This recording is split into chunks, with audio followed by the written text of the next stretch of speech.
In front of me is Honor 400 Lite, and today I would like to show you how you can open apps in split screen view.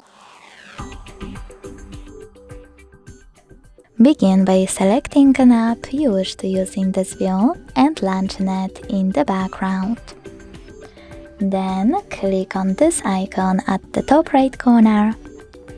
And when your first app is opened as a floating window, click on this line at the top of it and choose this icon.